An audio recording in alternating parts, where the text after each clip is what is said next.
Hello. So I'm doing number 8. I have already written the problem, p squared plus 3p plus 2 divided by p plus 1. So I'm looking at the first term and looking at p and p squared. So what do I need to multiply p by to get p squared? So I can multiply p times p, and that would give me p squared. So p times p plus 1 equals p squared plus p.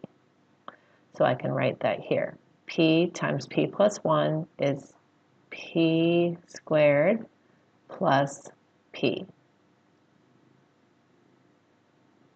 I'm going to subtract. When I subtract, I need to distribute the negative to each term within the parentheses.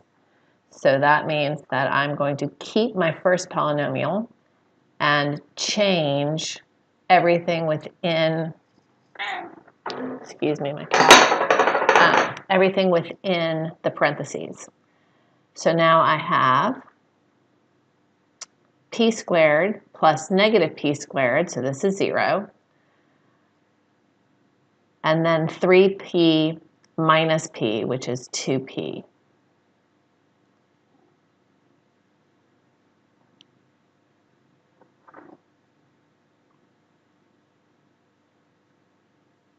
I bring down my next term, plus 2.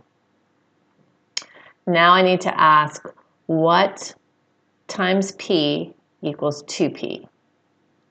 Well, 2 times p equals 2p. So if I multiply 2 times p plus 1, I get 2p plus 2. So I'm going to go ahead and write that underneath. So I've multiplied. And now I need to subtract. And I have to subtract the whole polynomial, which means I have to distribute my negative. It'll be a negative 2p plus a negative 2. Then I'll go ahead and add these terms. 2p minus 2p, that's 0. And 2 minus 2, that's 0. So I have no remainder. My answer is the quotient, p plus 2. So my answer is, which I call my quotient,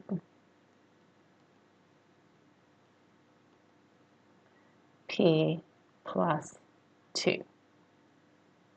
Now, if I wanted to check it, I can multiply my quotient, p plus 2, times my divisor, p plus 1.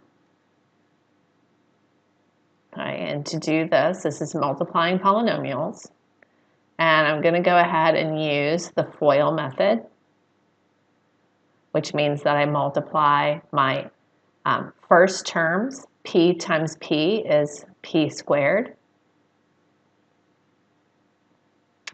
Then I'll multiply my outer terms, p times 1, which is p.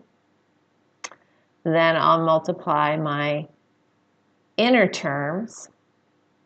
Positive 2 times p is 2p. And then finally, I will multiply, let's find another color, my last terms, which 2 times 1 is 2. I can combine the p and the 2p. So p plus 2p is 3p. So my final answer is p squared plus 3p plus 2. And you'll notice that that matches my dividend. So I know my answer is correct. My quotient is correct because when I do the inverse operation, when I multiply, I get the polynomial that I started with, which was this dividend.